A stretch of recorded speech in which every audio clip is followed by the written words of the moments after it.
internautes et bienvenue dans votre émission Tolobela Masolo Yamboka. Oui, na celle qu'on appelle Jemimon Kunga, la chaîne Nabiso Winner Info TV, la chaîne non alignée, la chaîne Melakabino Banuise Masolo Yabaï politique, les Kanakati ya RDC Congo. Aujourd'hui, nous sommes bien dans la commune de Limete, dans le siège de l'UDPS, Fachi, voilà. Fachi Béton, comme Bazobenga Mikolo Oyo. Tozale lona ba combattant oyo babunda bitumbati lelo pour que bokondi ezama et pas moi na mboka Félix Antoine Tshisekedi Tshilombo. Aujourd'hui nous sommes venus pour que tosolo na bango à faire arriver à président de la République na mboka ya Belgique. Ndenge nini bato ya Belgique, ba Belge, ba Congolais nyonso bayambaki mokonzi ya mboka. Voilà, tout ça, le trobet à Bama Solo, sous l'arbre, là où tout a commencé, là où l'UDPS a commencé. Le lotomon à UDPS, c'est comme une lot, c'était ici. Dans ma belle oyo, nasi à Nzete, nasi à Moy, Parlement debout. Le lotomon m'a invité, qui s'appelle David Utunga, Zali, parlementaire debout, combattant. Il n'y a pas de combattant. Naïe Tokolobela. Masolo, est-ce que déjà Koko Poussana déjà pour cause de la malambo? Bonjour David. Bonjour maman. Bonina nous Masolo, bonina nous base, boniba combattant. Base ça qui togo talaga Fachi Béton.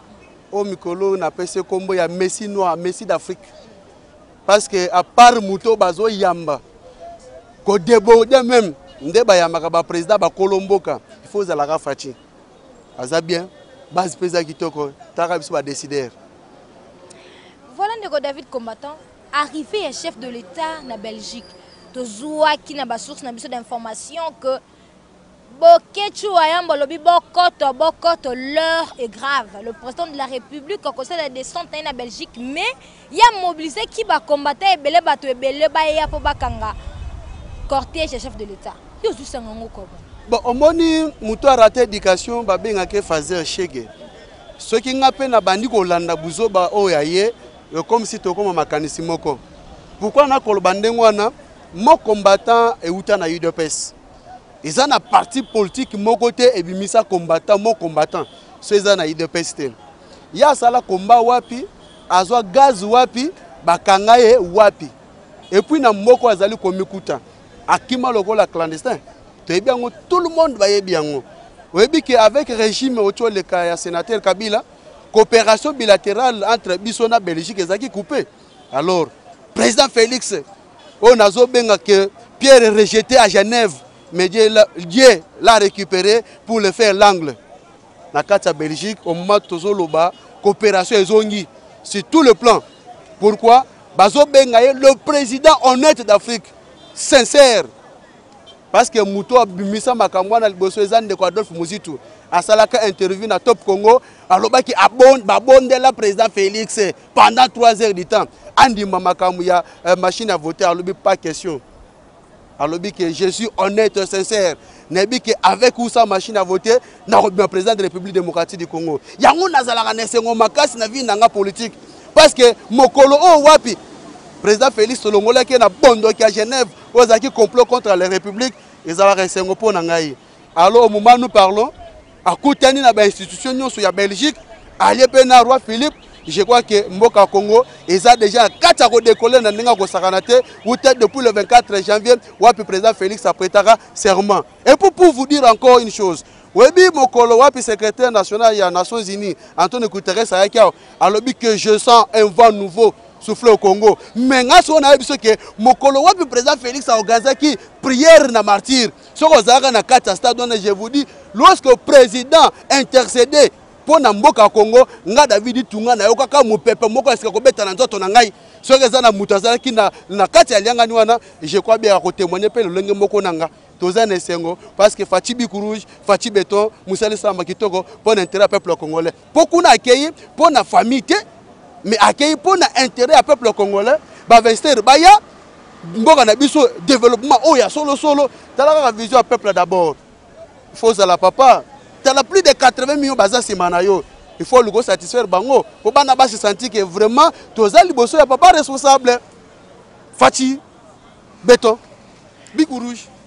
Voilà toloba que makambo nyonso oyo bokechu ayamba bongisaki donc match est foiré. Mais na lobby na Belgique ba place ba hôtel esili. Place à même ça les amis convenu que asala asolona ba diaspora ba congolais libanda. Place on est déjà mouké. Au moment nous parlons ba tazola même na balabala parce que président Félix Azakuna. Et puis bango moko ba belge te vérité désir né yango. Faire fachi béton. Donc c'est-à-dire que non, c'est pour vous montrer que le président Wapi, l'ensemble de Congolais banda kozela a dirigé Mboka Congo et le président Félix. Parce que azali ko démontrer ngo par-ci par-là, place no azali ko kende. Moi moto a contredire ngo ezate kala mingité quand divers bazo bela ba AVC. Voilà ndeko David, cher internaute Tozaza Awa, gratuité de l'enseignement, qu'est-ce qui se passe? Baï catholique balingi nini mokondamboka chef de l'état bi gratuité de l'enseignement partout sauf dans les écoles privées. Donc on gitami na valte na école privée azangi na ebana. Mais qu'est-ce qui se passe dans l'école catholique? Balingi nini? Bana bazo kende me bana bazo tanga te bazo enfermer dans la classe. Qu'est-ce qui se passe au justement? Merci beaucoup maman na mutuna kitoko tuni. Il faut le connaître que l'article 43 ils allaient couper ça ningisa que bité loana éducation de base au baloba dans le poto français et sengeli za la ofele wana eze élément ya liboso yami balé le col les exigences constitutionnelles et sengeli biso nous surtout to sala nini to appuyer yango mais ce qui est grave les églises catholiques on a soko landeli bien ba école on etongami na mabonza bandimiti bango babotaka na bango te et c'est bayebi pasi ya mwana kobela na butu ola muka na tongo kende na hôpital mais o komona ke bato ba ko mituta tolo ke tozali bato kolite pona intérêt ya bien-être ya mboka Congo. Pourquoi na koloba ndengo wana tala na bamboka bapa ya libanda o kolanda ke nyonso tout eza payable mais sauf éducation. Pourquoi? Parce que avec éducation des osala ke lobby jeunesse sanine est relevé mboka wana par rapport à la technologie. Mais ce qui est plus grave dans mboka na biso Église catholique a côté les mela gratuité enseignement et puis qu'on exiger salaire il y a ba professeur tout en oubliant que ba fonctionnaire à l'état bazaka ba professeur à catholique té tous appel na ba policier tous appel na ba militaire tous appel na ba professeur d'université ba ngono surtout baza na compte à l'état ba futa makana compte à l'état et comme boni ba banda ko pesa ba exigence ko lobake il faut nana avant ba banda ba pesa na numbong donc ndenge zali wana ba professeur ya catholique bangonde baza extra papa bisala bangonde numbongo par rapport à batu mususu. Non, ça c'est blaguer avec une république. On ne blague pas avec une république. Peuple congolais mo bazali témoin nani azali moyini ya peuple nani alingi intérêt peuple nani azana posa ke mboka na biso et que ne liboso pe na nani bazali kotelemela avancement ya mboka Congo. Voilà, cher internet, aux hommes de David, Tomo qui prend la gratuité de l'enseignement. Par rapport à cela, est-ce que tu crois que retour il y a président Fachi dans la République démocratique du Congo à cause de réponse to réunion moko na bakambi école catholique parce que na monument seigneur azosa le loroté. Merci beaucoup moi na mboka na mutuna kitoko tuni. Il faut yeba que ezana dimanche ezana message au président Félix alobaki na peuple congolais. Alobaki que esengeli kozela te que tozo makoki nyonso nde tozo moye lolenge kani ya kobongolisa makambo mais na mokao biso tozali na yango tokoki déjà kosala nini kokende liboso. C'est pour vous dire que changement de mentalité ça dit que tokoki te lelo tozolinga développement mais entre temps biso moko tozotelemela développement wana ça dit que toko miloka biso moko il est le garant bon fonctionnement des institutions azana posa ke mboka Congo ba voyou bazala te mututu azala na éducation mututu ayeba ololenge nini na kozala parce que mboka na biso ya lobby ba investir en temps bakoya bakozana posa bazo baté bakoza posa bato mayele mais bato wana bakobima ndenge nini soki ezana tozana bato batanga te. Alors c'est pour vous dire que mboka Congo jeunesse congolaise azana posa azala bien encadré avec le président Félix na pouvoir on surtout et peut s'améliorer makamno surtout et se réaliser. Candidat malheureux Martin Fayulu m'a dit dis-moi na Lamuka ya lobby Lamuka isa état d'esprit à côté kate vérité des urnes ti ekoyebana. Martin Fayulu a fait une déclaration. Au moins qui déclaration étant que ça combattant. Il y a eu de paix. Oui, dans la déclaration le que la Belgique va recevoir l'escroquerie politique ou bien électorale. Mais d'abord, on a na Genève. À répondre, nous avons le président Félix Atuna qui est à Philadelphie en face. Par rapport à le président Félix pour la vote. Parce que na Genève, basé sur le critère, par rapport, il y a parti politique, par rapport à la vision, il y a parti politique, il y a Sun City. Mais il a été détourné. C'est lui d'abord qui devrait dire au peuple congolais, vérité, il y a Genève. Et puis il y a mis balé. Bisoto na Cameroun, Paul Biazo Senga dialogue kuna. Oza mboka République démocratique du Congo, oza na posa que fils digne ya mboka. Mboka na biso ko kamale su na bapayate ke baya bayiba misolo mboka, o batina na bamboka na bango. Siko yo moni ke Martin Fayulu az étranger. Na lobi ke toza na Sénégalité. Oza République démocratique du Congo. Wapi mboka ya Congo esengele diriger na fils digne. Félix Tshisekedi a tout indiqué na lobi. Félix Tshisekedi a tout indiqué. Na bikedi na lobi so boy Fachi Beton a tout indiqué na bikedi ali ayebi passe à congolais ayebi passe à quinois c'est pour ça mon akazali combattre par-ci par-là pourvu que nous congolais alia koleka kuto de-là ya nzala na ye c'est pour vous dire ce qui a causé la vérité na déclaration oyaye je crois qu'il faut abandonner ko yebi so vérité à Genève ou habitant bazala ki fara na président Félix na Philadelphie. Oui, puis que David Mamboso va bakanga yo. Yo solo bake Martin Fayulu Madidi, les candidats malheureusement na mboka te. Na lobi boye, ngaza combattant. Congolais, Zaïrois. Na na posa ke mboka na ngai kambama. Na fils dini qui est président Félix Antoine Tshisekedi. Tu sais que dit?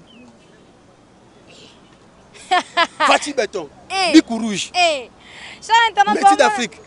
Le président honnête. Pardon, Malembe David. Tozo mona rama sonenge zo kendele ah balobi candidat malheureux na seka mukie pona na kandidate to koloba kaka parce que to mesana koloba hein to mesana kolobela mamango posa la ka bongo balobi le candidat malheureux toza na Sénégal te mais toza na RDC tozo ngolo mwa sima lisanga bonganga asalaki déclaration lisusu ndeko David déclaration wana etomboki so ndenge nini omoni Oza Bokozia, président Félix. Tant au moni président Félix, au moni peuple. Et puis peuple là, sur na posa ba distraction te. Peuple là na posa sur la théâtre te. Lisanga bonganga croyait que nenga zalaki wana linga ki asifigire na gouvernement. Parce qu'il y a le que nous namboka na biso on a 3 présidents. Là on a déclaration. Abi on a 3 présidents. On a un président nommé na ndenga pesi ba critère na ye. Yami Balé privé de l'impérium. Yamisa Tkolobake, un ancien. Au moment que nous se contredit dans nous yomoko. Tu parles de 3 présidents, mais na kata locution na yo, au Longol au supprimé déjà moko. Moi t'es ça distraction. Moi t'es ça aventure. Donc c'est pour vous dire que ça c'est l'UDPS. Ça c'est l'UDPS. Lorsque vous touchez na UDPS, aussi mi président Félix carrément aussi mi base. Aussi mi UDPS. Wana to banduko démontrer ko la kisa mutulo lenge kana yaki. Na IDPS pour télélope bateka. C'est là, tosonga mwa mukie. Olobi ko simbi IDPS, osimi mokonza boko simbi IDPS. Il est le produit de l'IDPS. C'est là Malembe. Asa produit IDPS. C'est là Malembe tosokende. Mendeko buno chibalaka bola IDPS akoma IDPS chibala bosaleni. Moi je ne parle pas de Bruno Chibala. Moi je yoka. Zela David toke Malembe. Et question yete. Et suscité.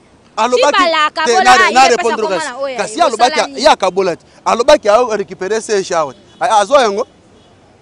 C'est pour vous dire que non avec président Félix toi on a posé sa distraction té toi on a posé sa théâtre té nganani muyombe gauche azo recruter chaque jour ça azo recruter chaque jour et so ba ko recruter chaque jour o ba na posé basa la théâtre ba kende na bato na tangi wana c'est bien ba ko za la mieux placé et non na politique du peuple congolais on a posé que non avec vision président Félix yo il a biso ba théâtre et puis ko loba que non abimi c'est ce qui mouvement au tellement koto dynamique vérité des îles toi comprendre nous allons où avec cette classe politique, il y a Bosoto. On a beaucoup de président Félix. On n'a pas besoin d'avoir de flatteurs, mais on a besoin d'avoir bateau pour refléter souci. Tout besoin, il y a président Félix, il y a slogan peuple d'abord, et c'est quoi slogan, mais comme tout et comme une réalité, oh le peuple congolais a la liberté d'expression. Ma bende soro buki mibeko, wande mibeko sanin. Et kanyo, on n'a pas besoin d'avoir distraction. Si vous avez besoin de faire du théâtre, kende na ba troupe na tangelo, vous allez bien accueillir et vous allez malam mingi. Voilà, parlons du gouvernement.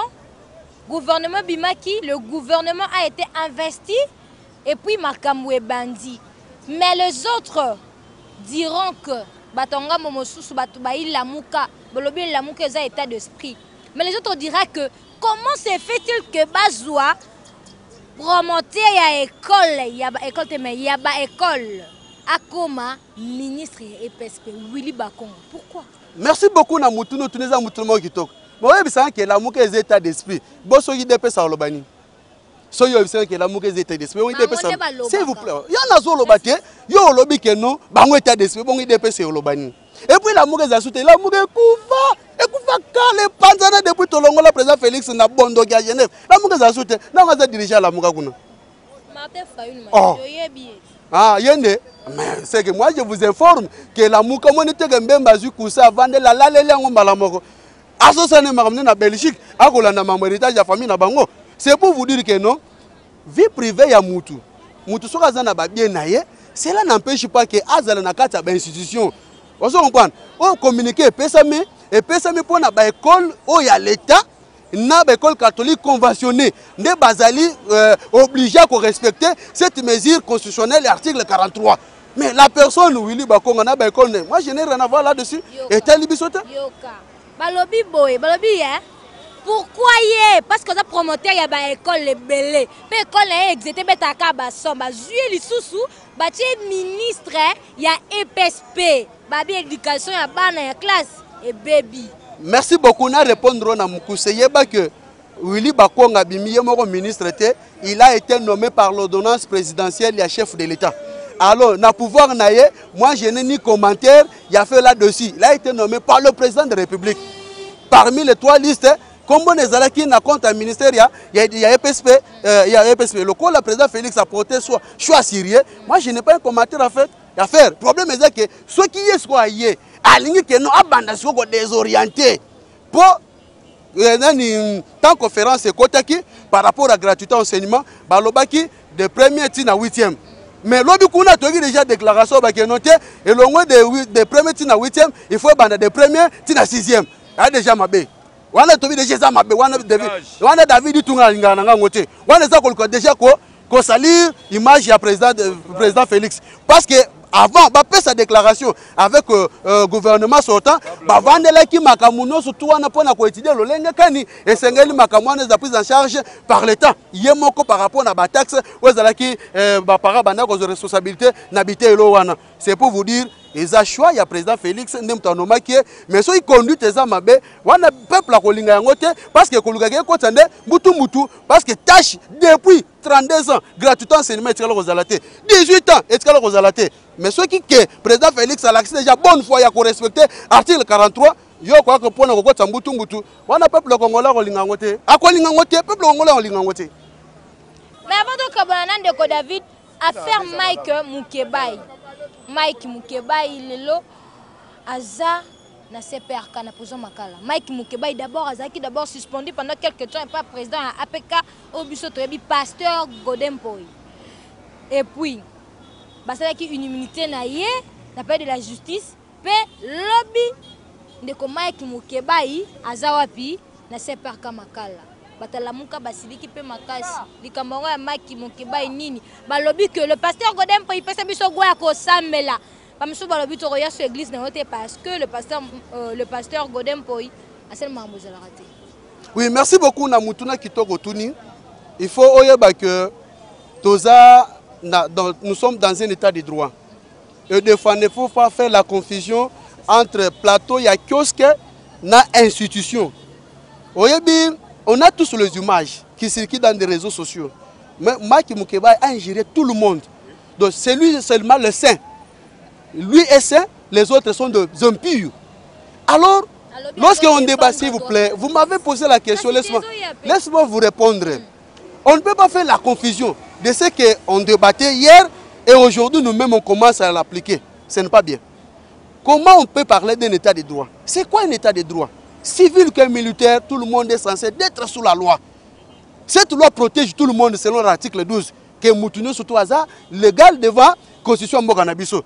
Mais cela ne vous donne pas l'autorité, cela ne vous donne pas le pouvoir à injurer tout le monde parce que vous êtes député.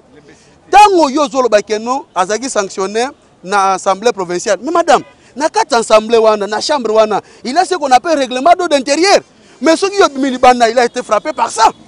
Parce que Abimaki Libana, tout en ne pas respecter le règlement d'eau d'intérieur, il y a l'Assemblée provinciale. On est à Liboso.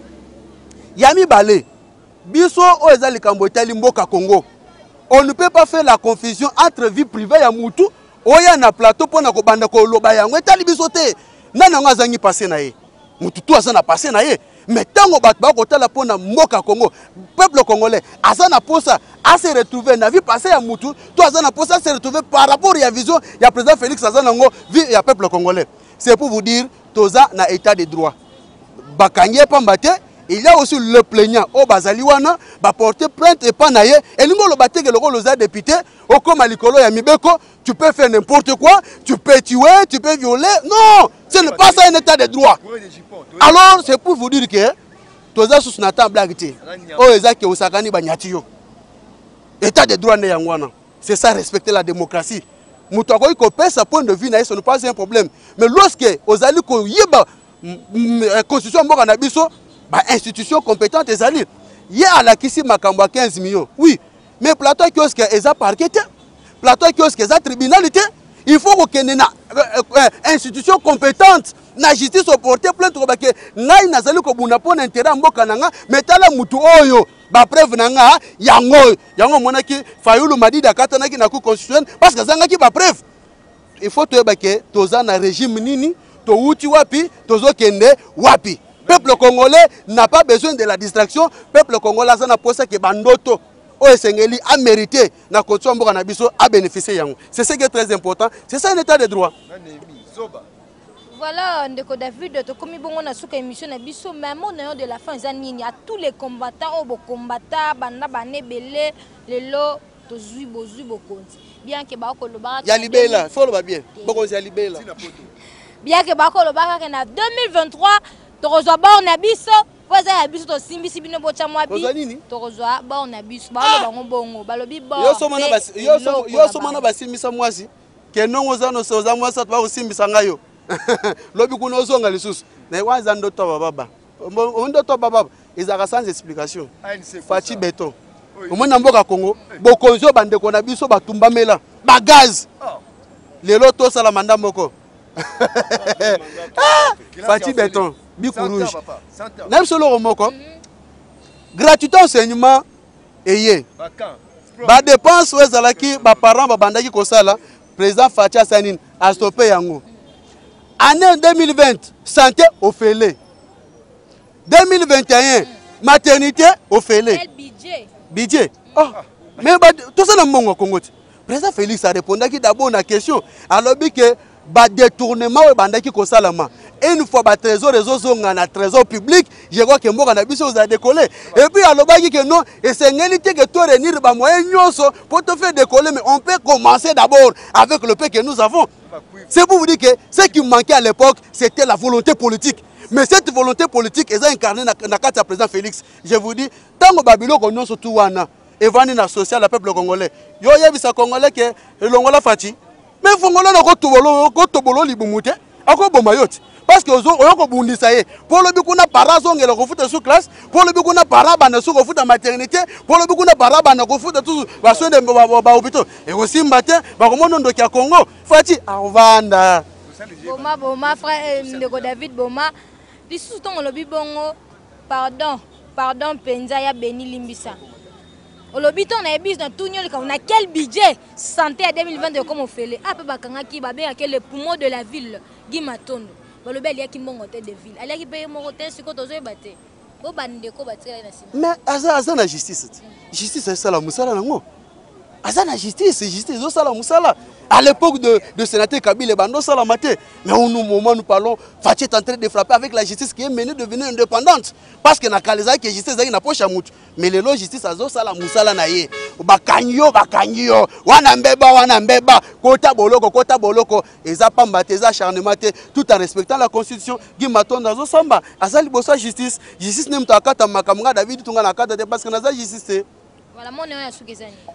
Oui, Nazane Sengo Makasi parce que la diaspora na biso par-ci par-là, boyokaki boyokaki message na biso pe bolakisi yango ke boyokaki yango parce que boutaki de part et d'autre pour na koyamba Fati Béton Bikou Rouge les Messi d'Afrique les Messi les Messi d'Afrique pour koyamba wana il faut zalaka mwana nzambe donc à part Jésus-Christ Fati en Afrique bolakisi pena ke non wa Géry Nisken Sitingi bolakisi ke boyokaki mbela na biso coup de chapeau. Et puis, na bamboka mususu ça prévu que le président ya bino pe bo se mobiliser. Bon la kisa que non au moment où tozali koloba, ozande bokonza peuple parce que bo to voter qui est en esprit na bino et puis to l'accepter na monde entier que réellement biso tozali ni to voter qui est. Numéro nanga eza plus 243 82 283 22 25 na bandeli plus 243 82 283 22 25 eza pe numéro WhatsApp nanga Fati Béton Bikou Rouge Angre correcteur, le Messie d'Afrique, le président honnête d'Afrique, sincère, sérieux. Peuple d'abord. Voilà, chers internautes, nous sommes bien arrivés à la fin de notre émission. Mokolo lelo oyo sepela mikolo na Winner Info TV. Tout le bela masolo ya mboka tozaki lona ndeko David oyo lelo apeseli biso qu'est-ce qui se passe en Belgique? Comment arriver à président de la République? La Belgique a tombé, hein? Ba Belge ba sangani ba Congolais ba nani ba lobby, il y a plus de place. Ba bazola la libana lokola matanga Michael Jackson. Vraiment merci beaucoup pour l'accueil wana ba yambaki mokonza mboka. Vraiment na sepeli na batutu o bazo na biso partout bisika bozali bobo sanate abonnez-vous massivement na chaîne na biso Winner Info Télévision pour que bozanga kati à chaque fois to la bino Banuse et Makamonini, et sur le Canada, République démocratique du Congo, vraiment, bobo, ça n'a raté, bo, ça bonara. Parce que Bicho Toroyara na source, quand on est la président de la République, Toroyara na source, Bisika Masolo et Banda, qui n'a pas si moté, na patron Nangaï, na Dejanzen, Bisika Zali, pour moi parisien, qui n'a poto de Jacques, na 4 mois, mais n'a pas si merci na cordon Nangaï de Kikwedi, ou à cordon Nakama Solo, Nyon, Soya Winner Info TV, et aussi n'a pas si moté, na Beni Sono, moi na Moukié, asima caméra dans 2 mois. Pourquoi c'est la moussala qui toko? Oh, bozo, moi na pesi mbote na ba combattant nyonso ya eu de pes vraiment ba mbote belé bisika bozali. Merci non boya mbarabiso. Na pesi be mbote na Didier Mbingi mbote bisika zali vraiment merci coup de chapeau à vous vraiment. Quant à nous, de se retrouver la semaine prochaine vraiment merci.